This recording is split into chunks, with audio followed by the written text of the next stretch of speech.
समाजावर बोगस आदिवासी असल्याच्या आरोपांची अखेर पोलखोल सुरू। लोकसंख्येच्या प्रमाणात आरक्षणाचे लाभ, निधी व आमदार खासदारांची संख्या, आरक्षणाचा टक्का द्यावा, अन्यथा सर्व 33 जमातींना आदिवासी जमातीचं प्रमाणपत्र द्यावं। आंध, बैगा, पावचा, भिल्ल, कळवी, कोकणा, गावी, वळवी, प्रधान, गोड, राजगोड, सावरा, वारली यांनी आणि काही 1-2 जमाती असतील, समजा आमची माहिती मागं पुढे असू शकते, परंतु 33 जमातींचा हा इतका गंभीर विषय आहे। आदिवासी जमातीचं आरक्षण आणि मागासवर्गीय जातीचं आरक्षण हे लोकसंख्येवरती ठरतं। ज्यांची लोकसंख्या आहे त्या लोकसंख्येच्या प्रमाणामध्ये शिक्षणामध्ये, नोकरीमध्ये आणि राजकीय आरक्षण मिळतं।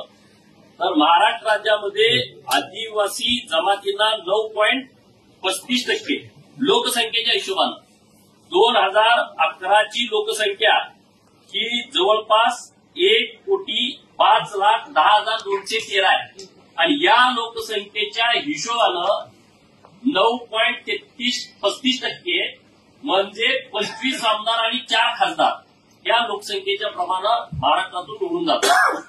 आता आपण एका करेक्ट मुद्द्यावरती आलोय। आदिवासींचं आरक्षण हे लोकसंख्येप्रमाणे आहे। आमची लोकसंख्या 2011च्या जनगणनेनुसार 1,05,10,213 आहे। त्यापैकी ज्या म्हणतात की आम्ही खरे आदिवासी आहोत त्यांची संख्या 3.9% आहे, म्हणजे 43,72,007 नुसती संख्या आहे। आणि जे म्हणतात की हे बोगस आदिवासी, म्हणजे जे आपण सगळे बाकीची जी मी खालच्या जमातीची नावं घेतली त्यांना ते बोगस समजतायत। अरे आम्ही मूळ आहोत, आमच्यावरती अन्याय झालाय, पण तुम्ही जर आम्हाला बोगस म्हणताय तर त्यांची संख्या 5.4% म्हणजे 61,38,206 आहे। म्हणजे बघा, इकडं 43 लाख आहेत आणि इकडं 61 लाख आहेत, म्हणजे अन्यायग्रस्तांची संख्या 61 लाख आहे।